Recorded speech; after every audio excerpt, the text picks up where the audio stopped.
Baik, a'udzubillahi minasyaitonirrajim. Bismillahirrahmanirrahim. Rabbi shrah li sadri wa yassir li amri wahlul 'uqdatam min lisani yafqahu qawli. Assalamualaikum warahmatullahi wabarakatuh.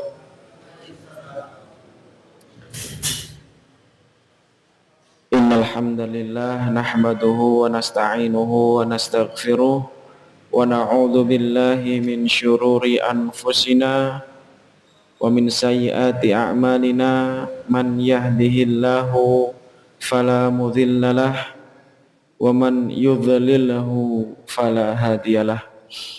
Asyhadu an la ilaha illallah wahdahu la syarikalah wa asyhadu anna Muhammadan abdullahi wa rasuluh la nabiyya wa la rasula ba'dah. Allahumma salli wa sallim wa barik ala hadzal nabiyil karim nabiyyina Muhammadin wa ala alihi wa sahbihi ajmain, amma ba'du. Bapak Ibu jamaah rahimakumullah, alhamdulillah pada malam hari ini tanggal 25 November kita kembali dapat berkumpul bermajelis di tempat yang penuh berkah ini. Alhamdulillah diizinkan oleh Allah untuk mengaji, mentadabburi ayat-ayat Allah Subhanahu wa taala yang semoga dengan kita mengaji ini Allah turunkan ketenangan, Allah berikan rahmat, Allah limpahkan atau kirimkan para malaikat yang senantiasa menjaga kita, dan Allah senantiasa mengingat kita dan menyebut-nyebutkan nama kita di hadapan para makhluk yang ada di sisinya. Amin ya rabbal alamin. Bapak Ibu rahimakumullah, insyaallah pada malam hari ini kita melanjutkan di juz amma setelah kemarin kita membahas surat At-Tin, maka hari ini kita menuju ke surah Al-Alaq. Al-Alaq surat yang pertama kali diturunkan oleh Allah Subhanahu wa taala, yakni surah Al-Alaq.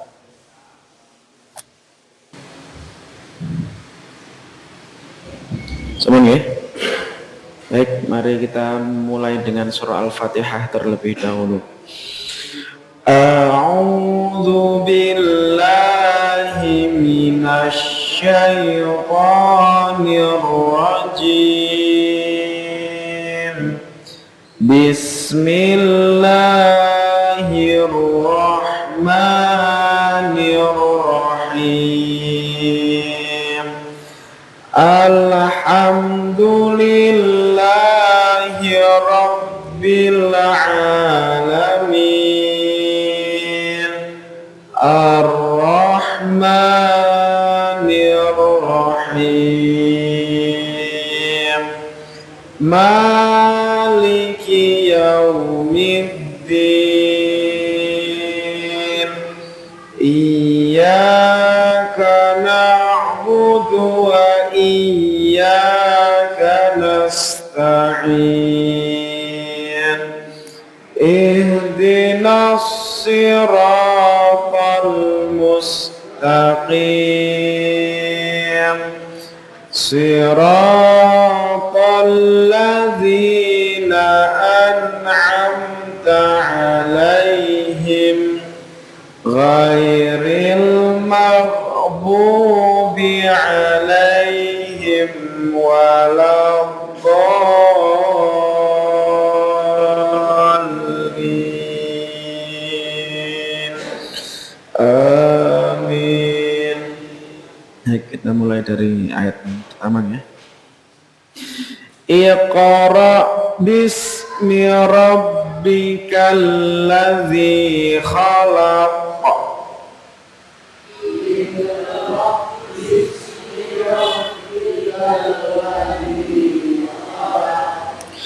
Khalaqal insana min 'alaq.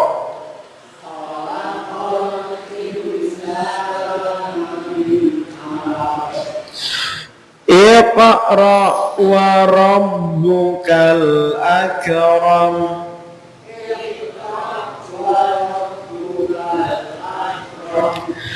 Alladzi 'allama bil qalam.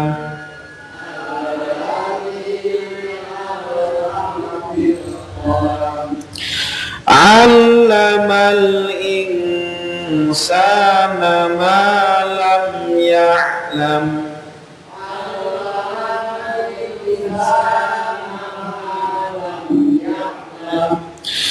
Kalla innal insana la yatgha.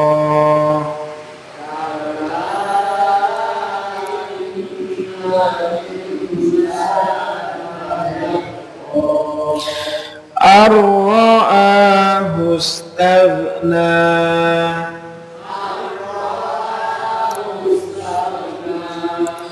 Inna ila rabbika ruj'a.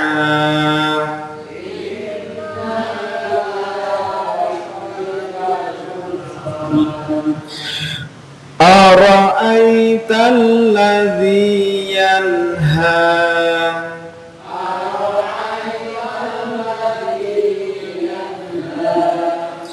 Abdan idza shalla.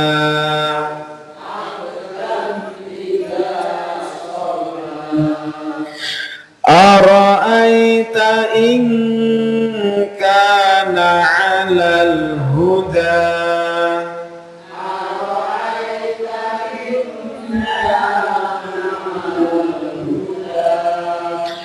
Au amara bittaqwa.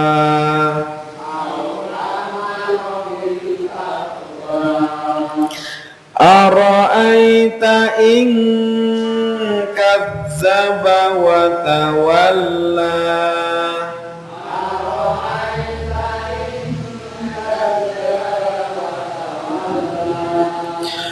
Alam ya'lam bi anna Allaha yara.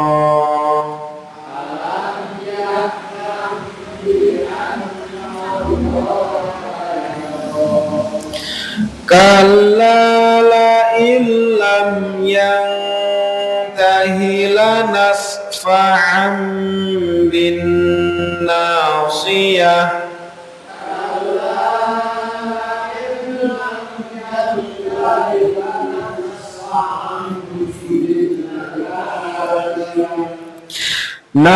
Nasiyatin kadhibatin khati'ah.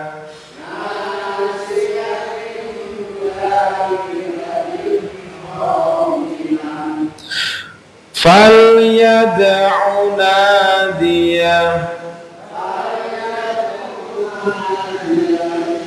Sanad'u zabaniyah. Kalla la tuti'hu wasjud waqtarib.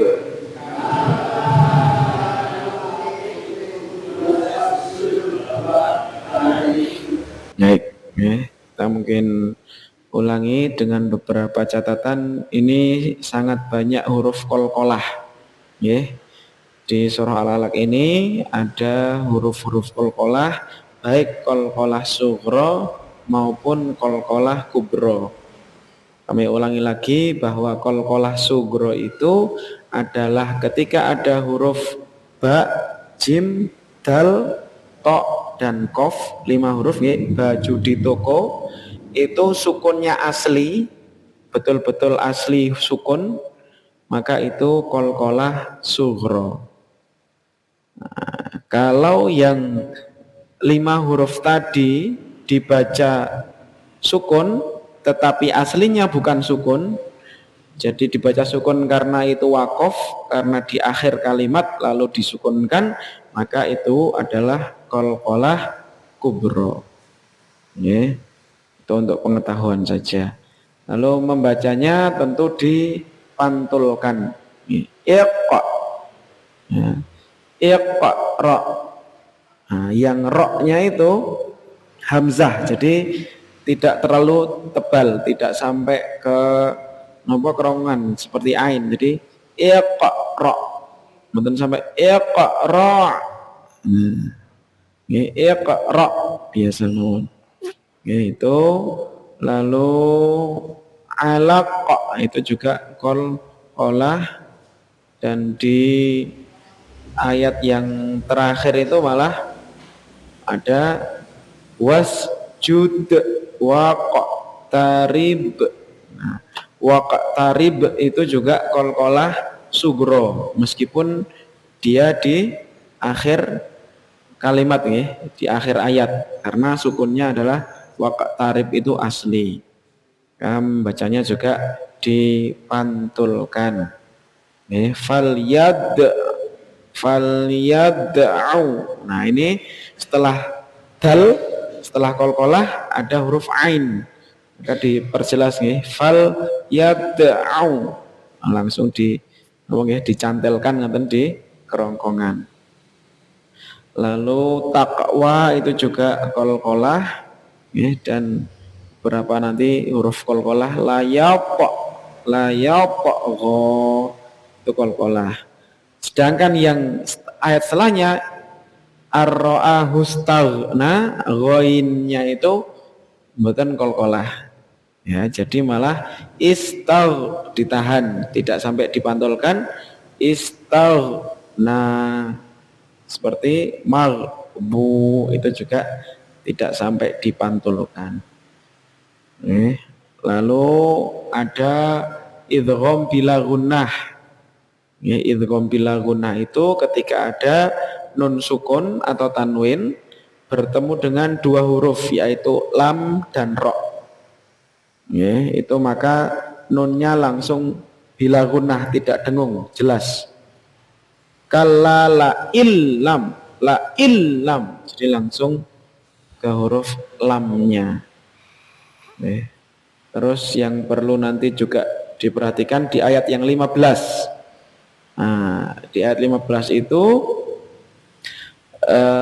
ada huruf nopo nggih ingkang diwaosipun pendek-pendek tetapi berurutan. Nah, ini perlu diperhatikan. Kalla la illam, yang itu masih dengung, yannya, yang baru setelah itu tahilanas fa'am, ada sekitar 6 ketuk yang mana membacanya harus tidak boleh dipanjangkan. Nah, itu perlu nanti kita perhatikan juga. Baik, mari kita ulangi dari ayat 1. Iqra bismi rabbikal ladzi khalaq.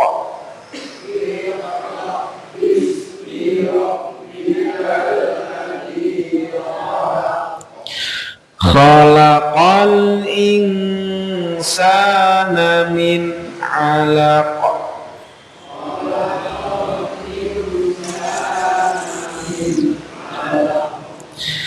Iqra wa rabbukal akram.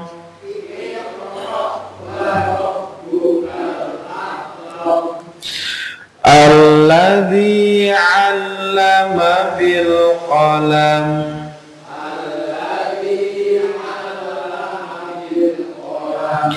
Allamal insana ma lam ya'lam.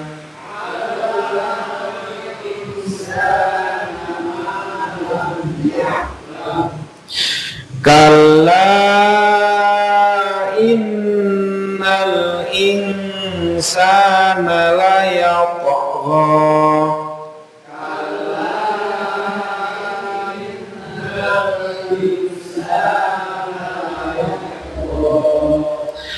Ar-ra'ahu istaghna.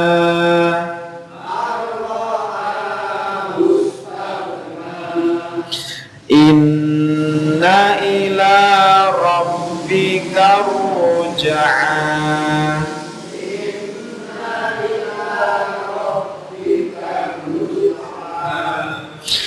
Ara'aita alladhi yanha.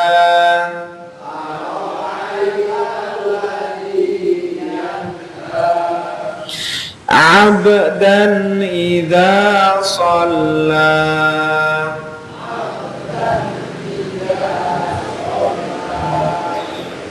ara'aita in kana 'alal huda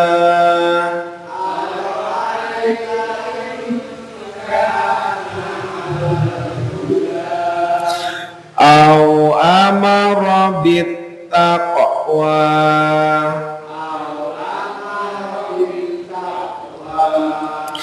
ara'aita in kadzdzaba wa tawalla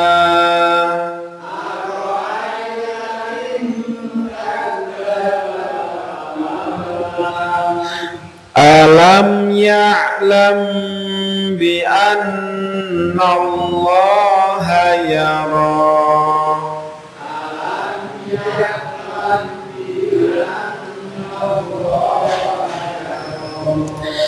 kalla la illam yantahi lanasfa'an bin nasiyah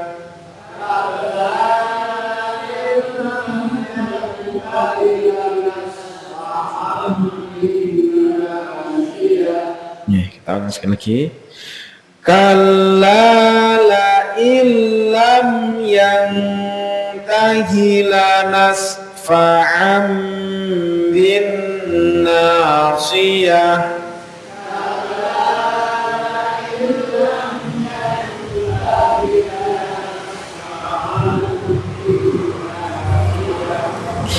nasiyatin kadzibatin khati'ah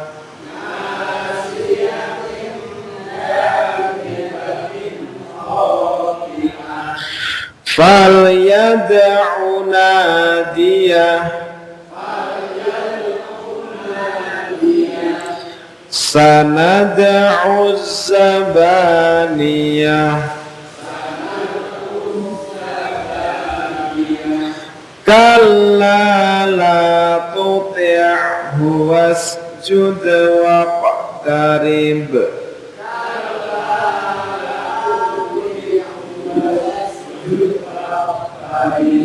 Shadaqallahul azim.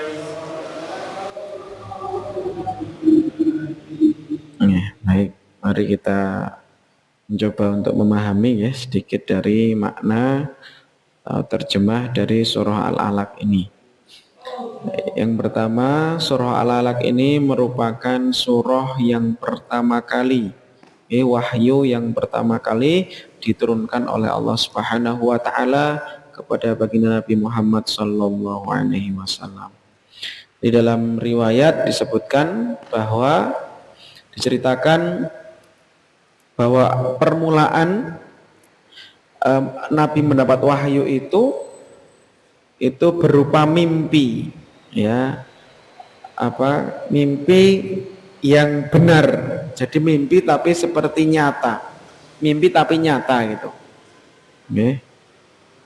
Dan beliau tidak sekali-kali melihat suatu mimpi, melainkan datangnya mimpi itu bagaikan sinar pagi hari. Jadi betul-betul seperti nyata sekali.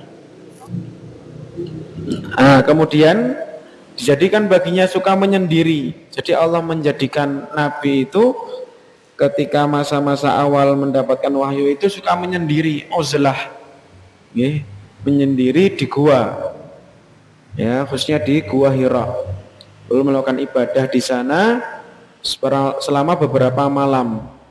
Dalam tafsir Ibnu Katsir itu disebutkan seperti itu. Dengan membawa bekal, dibekali oleh istrinya yaitu Sayyidah Khadijah. Lalu pulang mengambil bekal lagi, lalu melakukan uzlah lagi di Gua Hira itu. Dan dengan al-khabar as-shadiq tadi yang mimpi yang nyata itu. Lalu suatu ketika di dalam Gua Hira beliau dikagetkan dengan datangnya sesosok yaitu malaikat Jibril alaihissalam, ya, yang tiba-tiba mengatakan Iqra, bacalah. Maka Nabi menjawab, ma ana biqari, aku tidak bisa membaca. Lalu untuk yang kedua kali Jibril menyatakan lagi, Iqra, bacalah. Ya, sambil memegangku. Ya, kata Nabi, malaikat itu memegangku dan mendekapku. Jadi Nabi didekap, Iqra. Nabi menjawab lagi, Ma ana biqari'. Aku bukanlah orang yang bisa membaca. Untuk yang ketiga kali malaikat itu kembali mendekap Nabi, ya, lalu mengatakan lagi, Iqra. Untuk yang ketiga kalinya, lalu beliau merasa kepayahan, Nabi Muhammad SAW merasa kepayahan, lalu Jibril pun melanjutkan, Iqra bismi rabbikal ladzi khalaq, khalaqal insana min 'alaq, Iqra wa rabbukal akram alladzi 'allama bil qalam 'allamal insana ma lam ya'lam. Jadi 5 ayat itu yang pertama kali diturunkan oleh Allah Subhanahu wa taala melalui perantara malaikat Jibril. Maka setelah itu Nabi pulang dengan hati yang gemetar dan dredeg luar biasa karena melihat Jibril untuk yang membacakan ayat yang pertama kali, memberikan wahyu yang pertama. Lalu beliau menyampaikan kepada istrinya, Zammiluni, zammiluni, selimuti aku, selimuti aku. Maka Khadijah pun menyelimuti Nabi hingga hilang rasa takutnya. Lalu setelah itu ada riwayat-riwayat yang menjelaskan bahwa Nabi dibawa oleh Khadijah untuk menemui saudaranya, yaitu Waraqah ibnu Naufal. Nah, Waraqah itu saudara sepupunya Khadijah dari pihak ayahnya, yang mana telah masuk Nasrani di masa jahiliyah, tapi Nasraninya Nasrani yang lurus. Artinya beliau membaca kitab Injil, ya, Injil yang membawa kabar tentang seorang rasul atau utusan. Ya. Lalu Khadijah bertanya, Hai anak pamanku, dengarlah apa yang dikatakan oleh anak saudaramu ini. Ini Nabi diminta untuk membacakan ayat yang diwahyukan itu. Waraqah ini orang yang sudah tua dan tunanetra, tidak bisa melihat. Lalu Waraqah bertanya, Hai anak saudaraku, apakah yang telah engkau lihat? Lalu Nabi SAW menceritakan kepadanya apa yang telah dialami dan dilihatnya. Membacakan Iqra bismi rabbikal ladzi khalaq. Aku mendengarnya dari sesosok, yaitu malaikat Jibril tadi. Lalu Waraqah berkata, dialah Namus, yaitu malaikat Jibril yang pernah turun kepada Musa. Aduhai sekiranya diriku masih muda, dan aduhai sekiranya diriku masih muda di saat kaummu mengusirmu. Jadi dalam Injil itu sudah dijelaskan bahwasanya kelak akan ada utusan dari suatu kaum yang akan diusir oleh kaumnya sendiri.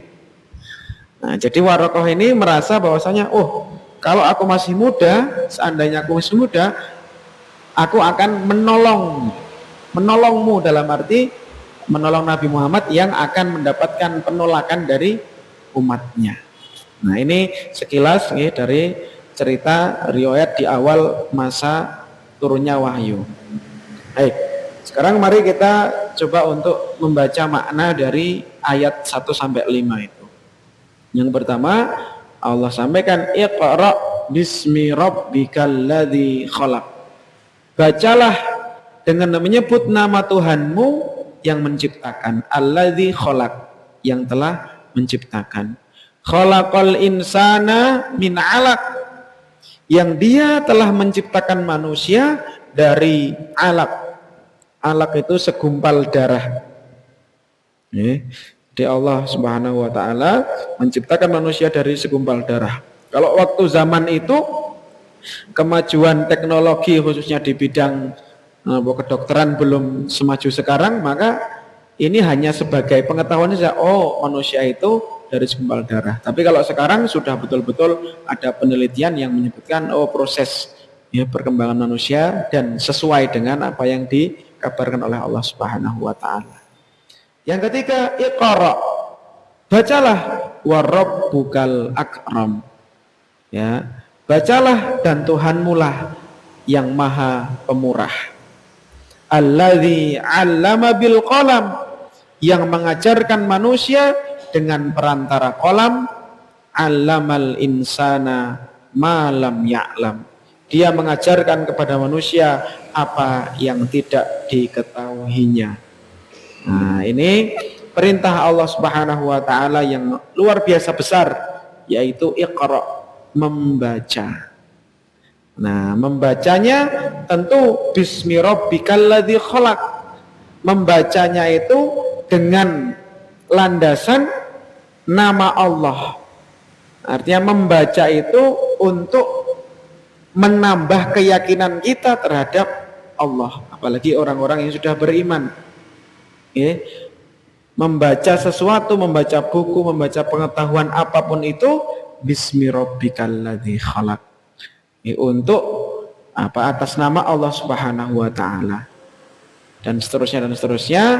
Ya, dari ayat-ayat ini maknanya atau pelajaran yang perlu kita ambil adalah mari kita senantiasa membaca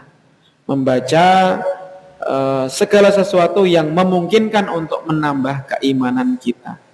Apalagi tentu kitab Allah Subhanahu wa taala, yaitu Al-Qur'anul Karim, yang di dalamnya mengandung banyak sekali hikmah dan petunjuk. Baik, selanjutnya kalla innal insana la yatgha. Ketahuilah, innal insan, sesungguhnya manusia, la yatgha, benar-benar melampaui batas. Jadi Allah di awal-awal menyampaikan bahwasanya manusia itu tabiatnya manusia aslinya itu la yatgha. Allah menekankan dengan huruf la pendek itu artinya lamu taukid, untuk menekankan bahwa betul-betul manusia itu melampaui batas. Bagaimana orang-orang yang melampaui batas itu? Ar-ra'ahu staghna, karena dia melihat dirinya serba cukup.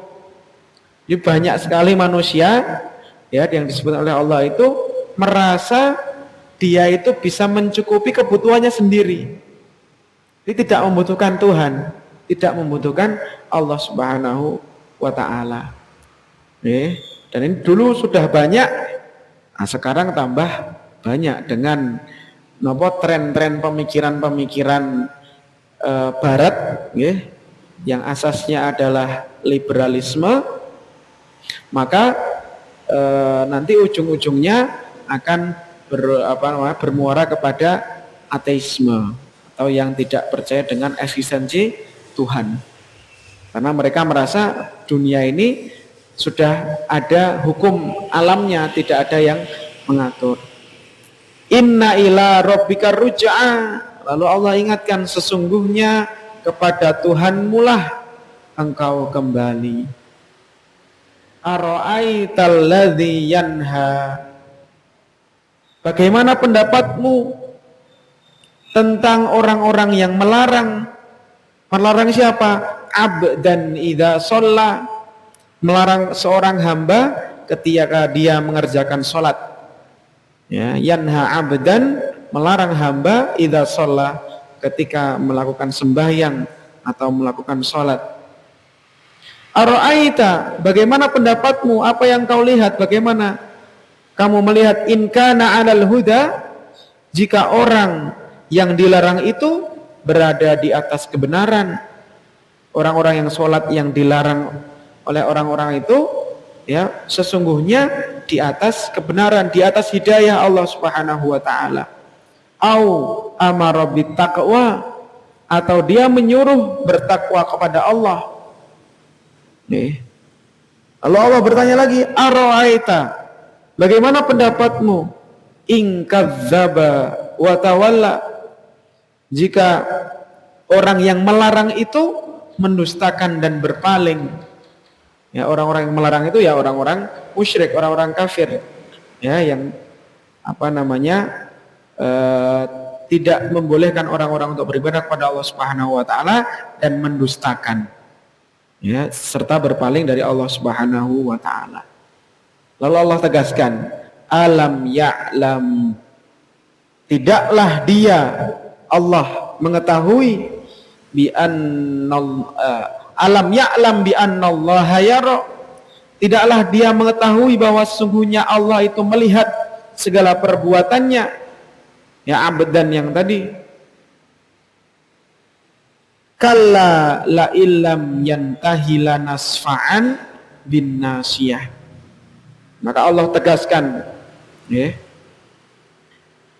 ketahuilah sesungguhnya jika dia tidak berhenti berbuat demikian, ya, tidak berhenti berbuat demikian, yaitu berbuat kekafiran, ya, atau melarang, menghalangi orang-orang untuk beriman kepada Allah Subhanahu wa taala, niscaya kami tarik ubun-ubunnya. Kalala ilam yantahi, kalau tidak berhenti, tidak nyetop dari perbuatan yang melarang orang untuk beribadah kepada Allah, lanasfa'an bin nasiyah. Ya, sungguh kami akan tarik ubun-ubun orang yang mendustakan lagi durhaka. Nasiyatin kadzibatin khati'ah. Ya. Yang apa? Binasiyah, nasiyatin yang tadi apa? Ubun-ubun nasiyah, kadzibah khati'ah, yaitu ubun-ubunnya orang-orang yang kadzibah, yang mendustakan, khati'ah lagi durhaka kepada Allah Subhanahu wa taala. Fal yad'u nadiyah, maka biarlah dia memanggil golongannya untuk menolongnya. Jadi kelak, ya, orang-orang yang menghalang-halangi orang yang beriman untuk sholat, untuk beriman, untuk bertakwa kepada Allah Subhanahu wa taala, ancamannya adalah kelak dia akan ditarik ubun-ubunnya, ya, yaitu ubun-ubun orang yang durhaka tadi. Fal yad'u nadiyah, disuruh memanggil, ya, mereka memanggil golongannya untuk menolongnya, golongan orang-orang kafir itu diminta untuk saling tolong menolong kelak.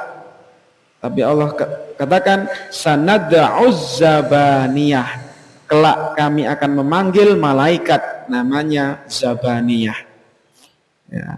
Kalla la tuti'hu, maka janganlah kamu patuh kepadanya, wasjud, janganlah kamu patuh kepada orang yang senantiasa melarang-larang orang untuk bersolat, melarang-larang orang untuk beriman, melarang orang-orang untuk bertakwa dengan berbagai macam hal, baik secara fisik, baik secara pikiran dan lain sebagainya.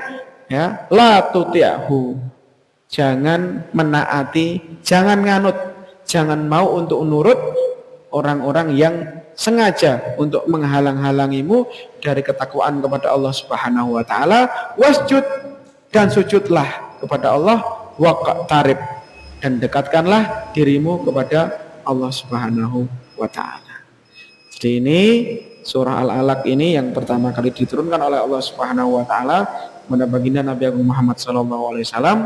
Yang pertama isinya adalah menganjurkan kita, pelajarannya adalah untuk senantiasa iqra, membaca, tapi membacanya dilandasi dengan nama Allah, dengan penuh keimanan, agar apa yang kita baca itu menambah ketakwaan kita kepada Allah Subhanahu wa taala. Dan yang selanjutnya Allah memberikan semacam pertanyaan-pertanyaan yang justru untuk meyakinkan Nabi bahwasanya siapapun yang menghalang-halangimu untuk sholat, menghalang-halangimu dari ketaatan kepada Allah Subhanahu wa taala, maka mereka adalah orang-orang yang rugi, mereka lah orang-orang yang berdusta, mereka lah orang-orang yang berpaling. Dan orang-orang yang sholat, mendirikan sholat, bertakwa, itulah orang-orang yang berada dalam di atas hidayah Allah Subhanahu wa taala. Dan Allah memberikan ancaman bagi orang-orang yang melarang atau menghalang-halangi orang dari taat kepada Allah Subhanahu wa taala. Ya, dan kita diminta untuk senantiasa teguh pendirian teguh, tidak goyah dengan golongan orang-orang yang senantiasa menghalang-halangi kita dari taat kepada Allah Subhanahu wa taala. Bagaimana caranya? Caranya sederhananya dengan wasjud waqtarib, dengan kita senantiasa salat, kita senantiasa sujud dan mendekatkan diri kepada Allah Subhanahu wa taala. Itu saja mungkin yang dapat kita kaji pada malam hari ini. Kurang lebihnya mohon maaf. Aku qouli hadza wa astaghfirullahaladzim li wa lakum wa lisairil muslimina min kulli dzam fastaghfiruhu innahu huwal ghafurur rahim. Assalamualaikum warahmatullahi wabarakatuh.